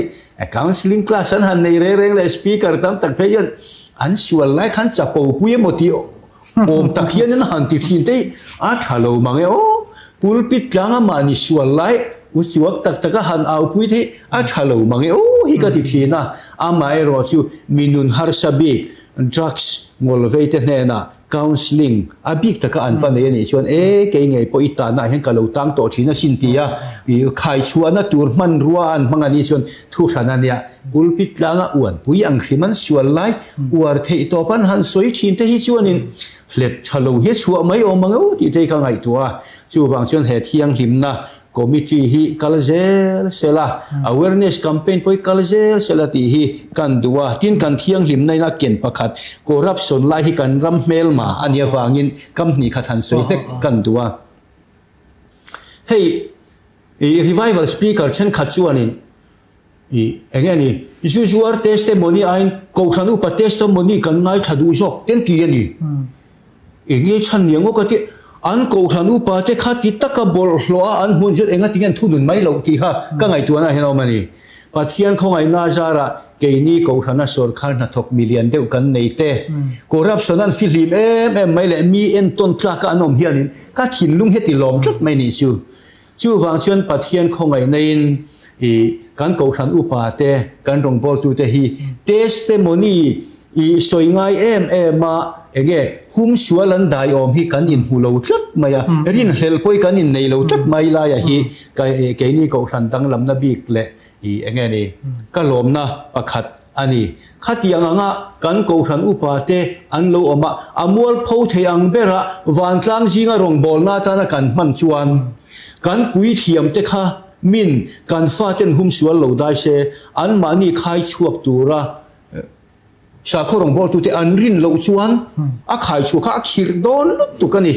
chu wang chuan ke ni ko than pathian khongai na jara tiang anga corruption ate kan rong bol tu fel tak te kan officer lian te an han fi lim thin te hianin ka thin lung he tilom khop mai chu tar chua ve him kan du dewani kalome le pu da kan som sun som ve le nga le kalome ke chun som zel hi chu tha a tul apoi mo a tha thei kan ni lo ti lai hi poi moi ka hria ka rai dan po nia tin chu ta chuan ale lam thir na tun lai a chuan a dark side a opposition a ruling thir na re hi thir na chi hi a lo om zela zo te thing lon pui tu mang deu hi tam tak hi chu kan om ve bok hian ka khia zo te thing lon po hi na amuwa do mi la atang ta lon so tum lo wa pot tha do ni la thang loi sia chu tiang ang chu zuk le muom ti lo tu ra kan zir ti po hi kan malak nei chol thu ti la tiu hian nun dan thiam lo hian ni mai mo chu ti lai ti po hi a om ve in ka khia kan nor dat du ko wa in enge ni in va in elsen na hắn tỷ số nhất tỷ đàn em đây mi à tiếc ngày tung mía lẩu đi lẩu này tỷ khen rau rèn nó khó lệ rồng bố tươi đó thiêng thì nó cầm pen tỷ rèn mấy thế nhìn lúc tôi có vàng á hẳn thế nó mồ khát tiền á tỷ lẩu thế bôi ổn về thấy đâu và sự tỷ rồi chuan là ta lẩu chi là tầm số khi chuan cần xếp phá đồ na cầu hẳn bôi na nị tu ra nị lẩu phá đồ khinh mà ya các xe đến bậc khai xuống cổ bậc khai ta political party reach chilkat mai an pa ber kha ka pa a party ber po ding anong to manglowa adanga hian om ve to mai la an ti thana ka lu pui theng in he party e chon kom don ni atia atui em ang deu hian abi kin kan ro bo tu le kanu patam tak te su thana lu pui tum ta te po hin om ve bo ka ni kha ang te ngei tu ran ti su so tu son mo ma sin a son mo wa nga mi pakhat ina athil ti asim theilo wanga mi dang ina an chin ve zel tur lo pung zel tur campaign na mala kal zel su atu tak me wani ti lai hi poimo in kan khia tin chu mi pi lama pakhat kan sei bel du zok chu thiang lim na campaign ina kan mala ka zinga poimo ka ti em chu ko khan mi ten rongbo tu le upa pa sor til ko le kher lo ma ila kan e zon na bu na le te na kan man hi adik theyam ber kan man hi thiang lim na ani kat ani poimo kan bu na adik lo chuan kan te na adik lo chuan tu in nge kan rin kan thu thung kan soi hi o yanga ngai thang chu wang chun kan e zon na le kan thil ti na kan buk na le kan te na te hi dik sela chu thiang lim na ni kat ani zuk le bu ma kan ngai pui mo ang chia khan kan e zon na kan buk na kan te na po hi dik sela mi in chu tianga dik mua min mua kan ti dik kat chuan ngoi reng hian chan chin tha kan fil thei ani kan tum ber kan gol ber chu he thiang lim nei na kan du ber chu lal i suwa thu min cha hello ten an khiat na tura kei ma ni a fil tu te hi kan thiang lim nga ya chu mi kan thiang lim na tura chuan kan te na le kan buk na po hi thiang lim sela mu theya chau mi la win mu thei la wa po chu tianga kan thiang lim chuan kan pathian rong kan bol hi mi ten kan nu na tang hian he athu thung an non muang te hi thei ka ring klat ta chu wang chuan kan te na kan buk na po hi adikala thiang lim tu rani ti ka kan som lok ani chu kan sei ngai nom tlanga zom tu tha tak mai en tu ta tan pon awomin kan ria kan zom du ni chon hlong na tam tak kan char ngai po be sei tai la thain kan ria khalai topic bi ka khanin kan soilan tel rim du chu he tun la ya drugs dam doi ri lo ngai te i camping te enge mo kan bua sai sak thina an ta an te zeb lo chuanin a hlok lo ni hian tam takhi chuanin an ngaya adik po ka ringa a parsen ang zonga lak pe chuanin kema kan han nuk lu vaka ma ro chu angai chun zom tai ro chu tlem te te po an ni te pon kan ria chumi bi ga chuanin tam tangai da na lo lu ta chu hengang arui the thil ti de va ve ya wangai sak lo tur ti na lam ni lovin kha hawai chon ala ti lo te ven him lai zo ka hi midam tak chuanin thupu ya kan nei chho tan ni ten kan ria chu tiang che chuan thiang him na zo na po hianin avati to ata nu let le tuma be chiam kha kan ti turan irwal khanin ala timi alo te laka nasa taka I campaign kan tha ka te po kha apoi moin kan ria he bikin kan PCT te pon china kan soyang khanin za ti don khopian in zuk le moment ti lo karinga chungta chon ti lo chun zom zel theina turata na thiang himna committee te a Sunday school lam pang zonga te po ni ta sala district ang zonga te po khang hau laka thei to pa campaign te lo tura I hum him tura kan belai te po kha anga in kan sia kan malak le na kal zel tura te po chung te po chu ril ro ni tang tai la ngaban thadon em ti la ya kha I kan soilang tel ve him rim do ni chu le ti khanin atop lam pang kan nai do na nga amai ro chu I tuna kan han soi ho le tu hi kan han soi ho zok anga chumi zo chuan enge kan soi ba ka soi du kan nei te toy te tein soi na hun ka hong le lok do na tuna bi khi chuan hei nisina po kan soya kan han soi ho le tu ra ta na chuan survey report form te kan thon chua ka survey te kan neya kan in ria chian nan te kan tia PYD ang zong pon ne LAD ang zong pon kan report hi amu mal lawani LAD report te po kan ena kumin report buwa te po khanin ni kuma ngei zat le kumina ngei zat po ai nang lei theilawa a chan chu local lampangina report kan pek fu lo lai te po khaw ma heta pu don ani chinaron soi po kha thil theng the nia ini kuma ti to ten an lo ngeya ange to ten lo ti vele ti kol vela po kha thilom the ni rualin amar su kha bera kha chu kan har sanna to lai lian taka kha ni lo mai theya amaro chu enge helai bi ka hianin report fel fai tak kan nei theina turata na hianin I engtianga malak chinge engtenge local hianin ma lo la sela engtenge district hian ma la sela ti ngai dan kan nei karinga chumi chu kan hanin zor le so kanga chu local te pon PYD ang pon sele di ang pon sela athiang himna committee ang huap te pon ni ta sela khala ya khanin I zug le huam ti lo report kan nei dan lai hi engangin nge I chingila fel fai takin kan kalpui theng ti lai kha poimoi kan ria ni lo chuanin ris mai local PYD moi le di secretary na mon ngai tu wanga chung local member somnga som thum va kan denga tiri ngot lai kha chuanin kan ni na kha lang chiang lo deuh ten kan ria khalai kha fel zo ka kan kal the dan tur kha enge ngai dan kan nei pu du kan zot ma saber te ang khalai khanin soi du kan nei te khanin ain do dan khan kan soi tha mai tura ngai la tha ome kalo me a har khop maya ko than kan bel dan te mo phurna te nei ten mo phurna kan ngai poi mo dan te ain chen lo me maya suai tu fel le tha thil dik takati du mi taima anom lai hianin chen chu lupan na tho a ser thiana ti ve mai hi kan oma chu chuan report bu he ti chop ni in alanga chu wang chuanin in hei kan tun la ya chun social media te a chak to kan ti reng lai hian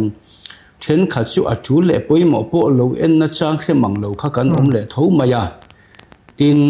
hard copy ten han sem bok thin mai la i sumo te kan in thon tamai maya lo mu lo an nei ve thei boka kan report ang bu ang te pho hi in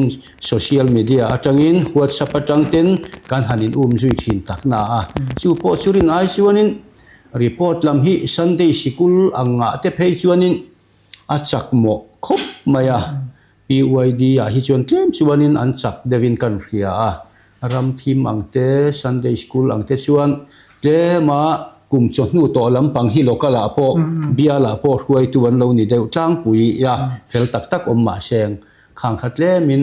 kan social media hin mang tang kai thiam chia lo dewa chu chuanin har sat na min siam de ve mo kati ma shwaya nè hey survey report po ni sela tin report dang dang te statistic kan ti theng mai po hian kan district Sunday School hotupa ina asoi ang khadin chen khat chuan dik taka anin le lawa te po kalchila report anom lain chen khat hi chuanin ma ni om huna tang hian a kan han ngai tu awang wanga a ngeyang tiang de zo hen kan ti o ti lai te kha ril ro an om dewa ani ta ka chun report hi pakhat lek adik lo kon district pum pui kha hong veka general thing mai te po in a hong veka ni chu wagin heng survey ani emo tin report dang dang po ni sela heng kan mo khurna len na ko nga hiarin ti tak zet na hi kan mamo thang le zuling kan sia a then khat te hi chu nia kan report a hi chan har sa po kha ani wakalo aram report fel taka om te kha nin maya a mai ro chu khela ya hiarin tin a again a survey vaneya again ni zu le mobin ngem emo thil dang report le survey dang po ni sela zo na han zo hian then khat min chan da na po hian ale lama chuadin a ngei ti mai ro ti mai si te po hi hun then khat kan om ve boka tun ma tangin ania tin hei eledi po thoba chuk in khomin nei thilem ti han zo hianin nei lo ti ngu ai chuadin an te voi khat kan nei ti pol te polom thine an te kanam to na bial sang sanga te le tin district report lut khoma te po hian chu wangin hemi report hi adik theina tura tan chuadin abuai pui tu an poimo rualin a ngei lo kha ngei lo ngam sela a ngei po kha ngei ngam sela a thain kan sia a ni china kan soi to ang khan aru ka ti sam te po khan oma khati ang aru ka han ti sam te po khan ngei an ti mai khachuanin report kha dik zik lo ve thei boka chu wang chon kan ni na ang chi in kan lan ngam hi report adik na tura tan chon atul bokani tin a report la khom tu po om huna tang mai lovin ma ni ngei ina an chela sen khadin om huna tang po hanin phone mai thei ani asin te po tam taka oma thil tam taka te hi chuan henga te po hianin ma ni hanzo thap zel thei lai kha adu thu sam om ber ani lova thian te in ron khom a ngein ka ria ngei lovin ka ria ti mai lai kha chu report hi dik lo ve thei boka chu wagin a report siam tu ten uluk takin an ma ni ngei zo thei sela tin a zo na chang tu po in kan ni na dik takin langam ila chu kan report a fel fai thei dan le adik thei dan tu rang per te po ani kan ria ni budamba ngai dan sai vele sela kan ra siam tu ina siam ni van ko chiam ya van me ni chi ra tia van a ko ngai chi ro no wangin mi then ka chut enge mo ju le huam ngei angi le ngei lo in chier le a tu te chiu mo ni ti tok te pon om boka ma se report hian a thazong min kai khoi tu ni tlat ani poimo chu chu kan din mun kan riat lo chon malak da na riat thei lo wa su chu ne wangin le la ma chon report kan an tia then kha chu ma ni chung ko din mun po khelo kan ne wangin papa kha chu a papa jing sikul kal tu nang hi jiak lo le nei ti re po li sa nge moi ni ve to le ati fa te po kal zat po khelo hi chung ko kha kan ni ve awangin survey le report hi chu apoi mo ani tin chu ta chuan pathiam lo lakal lo fa kan ti zel do na ni chuan kan report hi adik tur chuan kan malak na po hi keima mi mal ngai da na chuan sami som ni le pasaria yang India ram pung puin sensa sa nei do nan tia chu chunga ta ngai India ram hian aram mi a chirjia he hi do nei ni mi pa ang za nge me chiang zat nge nau pang eng zat nge pui ting eng zat nge vot ni eng zat nge khu eng zat nge an ni khata khan riat chi na do wangin a chia thi na ni chu tiang chia chung ko khana po thiang lim na thua hian ko khan hui na kan in chia hi kan ti om tak chu ani chu ta kan malak na chuan ni rem chang thingom lo chun mau tiang deuh hian ni na nei piang kan an ruata kan in tha ka akum le mo purtun ni ta ka chun na kan chia ro kan an in ti le maya hei po he tingut lo deuh hian district atang mo kan kalpui dana hian ko khan pui level atangin sarkari na rammi chiar turin census ti tu tur abu ne form nei lapin an zo ma lo chu chir ti tu po ni se chiar turin an kala leaf la khan ngai lo a zo ma lo chu ana athok maya chu tiang che chuan bialami te localami te ringot lo hian ati tu te hi khan pa in form mu mal tak in ang mang hian survey form hin in an kal so ma lo chu ria chil zerin kal ta se su ta chuan report chu tu na kan la kai hi chuan adik deu hirin na kan nei ani sum le pai po tu lo ni chuan in sem khe ta lo vila an ma ni bial le local kan an in ringot an ni la in do ka na tanga nu pui fanau te ron pa chunga han ziak tamote poi tam ta kanom thei na rin do ma chu wang chu na declare kan ti poi ka kha local tam ta ka chon ani the bokani chu ni wangin ati tu bi te hi mo phur tu in ruatin an zo ma lo chu in tiamin district chunga abial le a local in semin ati tu bi te hi ruaman na a form inang mai kalpui hian ti ta ilang chuan chu mi report lo lut khai kho matanga kan report diktak local le bialin kan din mun diktak ki han puang suak le ta ila chu chuan tan na min pe ga ma kan so ni chu rin na om ka nei kat ani chu wang chu helai hi so pui mo in ka ria alo bom hle mai kha kan gai dan te ai nang tang in kan thia abera chuanin a boy pui tu local a kan om veka abikin LAD PYD department anga te chuan secretary te ani do tang puya chung te chuanin taima kan chua tuna ya shat lak dewa kan ti deu te po anga in kan thia chumi tur chuanin soyang khanin hona tanga han ti ngot lai hi chu thil fel hel lai tam taka om thina tuna kha pu daman ngai dan chumi piala ma chuanin district lampang atanga engtine mo han ti dan turate rotna te ngai dan ten soya lo mum hlei kan thia heti chen hi thiang himna kan kalpui to bi kin zu le hom ba gai jo hanin chin chia wak le the ni lova I social media mang thalo hanin chin chia ngot thu ka a hare me ma I uire han chin chia ngot la ya kha thil har tak kha ani alang lo la ya kha chu in chin chia le the ni lova alang la ya kha kan in chin chia khami tang khanin ngai dan te report form te kan siama kan han lakhom la ya kha ni ta heti khop kan kalpui na sa to si hinga tinge ke ma re lo lan dana chuan zu le hom ti lo chin chian na le khabu te hi nei taila report zel te po he ti fel om mangi o ti hi chu kan ya PYD na department a chin chia sela member te kha me som ngan lo ye chona jek tar mai nga akum le report a pek don ami som ngai kan ngei a ngei tharnom le azialu bel zel me nga chu ting te po chuanin tila an tan chuanin report pe ka po kha thil ol sak tak tur nia te po kan ngai sak deu ma ro so yang khanim kan I na hianin ti tak tak lai ate hi a har sa a khami big ngot te kha kan lo boi pui hlei thei big chin si lova chu wang chang kan ni nang ang lai kan pom thiam ro chu anga ya mai ro chu survey report kan siam ko nga hianin tuna ya taima zoka fam kim zo kan bo se thena tura ta na mala tu ten thei to bi chho thar le mu ti la ya kha I kan thu han khai khom na lai ni ta sela ai kan sia na te khanin a top lam kan tai do na nga I enge khami kan soi ho kan soi ta chu maya kan soi ba ka khanin hemi chung chang hen chu chu han na je tel ram ka duwa ti kan omani chuan hun toy te kan in pele anga chuan kan hun kan du to don ya som big po kan nei lawang ti khanin kan soi mai don ya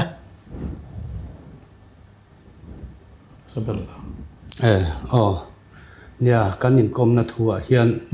juk le muam hi adar thalang poimo le anga ni report forma han kan ma son na le ma son lo na alan na ber chu ani reng maya chuti lai chuan ko thanin kan ngai poimo jinga hian thiang hlim na tur tam takha ala oma information technology man te po hi kan thiam lo chuan ko than ti bor bang tu kha ani zela tin mani chung kwa te mani local te mani district te mani bial te an that na lam ayan that lo na lam te u chuak de u hleka han ti te po hi awm thina henga ten social media kan man na chungchang ate po hian thiang hlim anga in kan fria in cheina thu ate po hian in cheina za om le mam tha kan nei te in chen lova ma se atlo mai mo atove mo amam tha le a fel fa ya kha kan du ani mai a chu chu ko than mi te lo lan na tur ni in alanga in mi pat pe chiat na chungchang ate po hian nu pakara man ni lova nom sip bol na ta na han ti hi chu ram ti top tu ania tin rui hlomu mai hi ka ngai poimo pakhat chu dam doi te zu te hi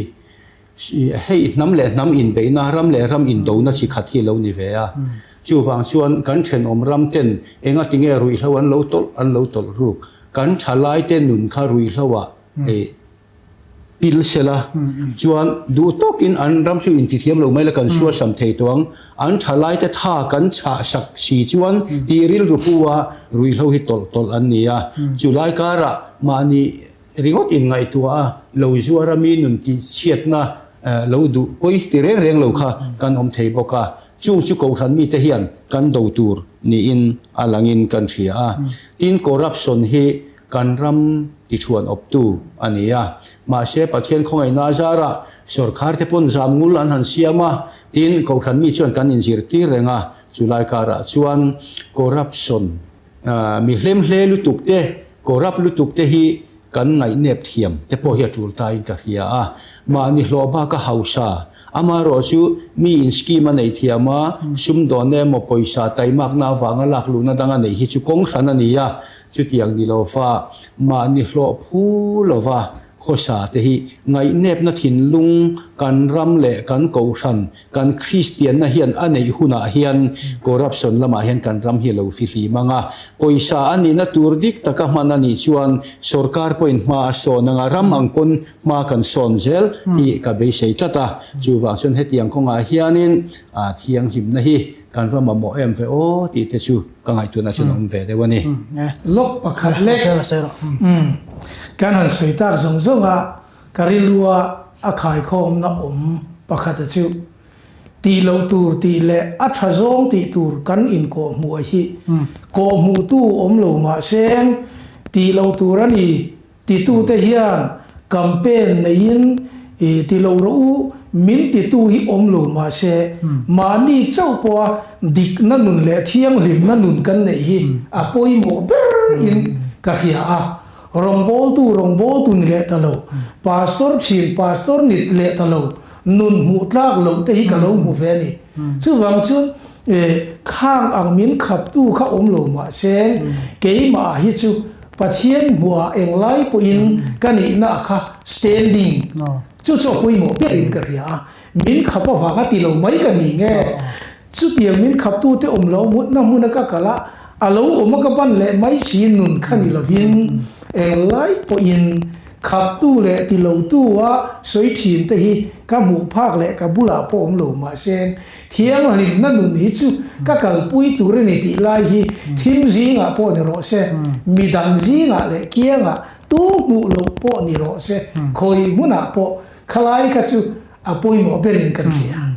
pathian in kan in kar khap ber li khom mele sei tor ne chun ma shoya nia hei ring tu te kalin thiar fe hlim na tur tu la ya khovel thil tam tak a om a kan ria a tin fel zo le thiang him zo ka mi ina thil thalo ti na tan an man te po thiang him zo ka man in zir tir na tur tam tak te po kan neya heng te hi ko san hianin kan ngai poimo veka henga hi chuanin anon puin kan in lungrual tlang social media man konga te po ithiang hi mangu kan ti chon kan in lungrual viawa tin in cheina chungchang thang mai te po hen kan in lungrual thokhat viawa zule hom lai tak khingai dan a in sual deuna lai le engemo harsat na kan to phone thin pakhat lai ani a te angai thatu te ne na kan request du lai chu athiang himna committee malak na po ni se tin Sunday school po ni se la adon son na thin lung lai tak zo khi kan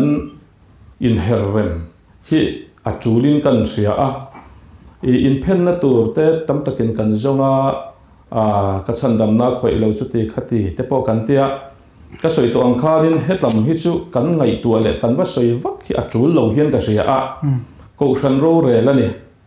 chu wangin pathian hian ko san te kal tagin ko san ho te min en kolani chu wangin hei hi chu ka ti ve tur ani ka in thiar fi him ve tur ani ti lai ve ru zo ka hi kan put a thain kan ria a ngai dan in an lo na awanga in sual pemo khati ang lam akha chu kan ru om lo sela thiang himna committee kan welcome na ru lai zo ka hi kan ti fu le kan herrem hi tulin kan ria a chumia ni lo chuan a chang le chang hanin sut toi chon boi thla ta takha a om ve thaya chu tiang ni lo na tura tan chuan ko san ril ru de mai la li suar ril ru de mai hi putum ila tina tin me te po in ko san ro re la nya I kan ti tura lom ti thilung hi kan put a tha in kan ria a chulai ta ka chu angai thatu te na po ka request ni sela ko san ril ru ipuang u la li suar ril ru hi ipuang u kan ti thei ri lawani pon ti thei turin he thei turin in buat sayang u ti lai kha kan sei war du lai tak chu ni le ti khani sei tur te kan langa ka ringa mai ro chu hunte kan mang ta nuala chawang chu kan in sum deu ni te pon kan chia kan soi chin te kan han soi ho chin te kan malak na sang sang te beng war thak ba ka zom tu thatak tak ko ran mi pui te ta na po awmin kan chia voina hun thatak mai min pe ka wangin in zawai chung alom thu pen net ten kan soya thir tu te pon lok nan lo mangila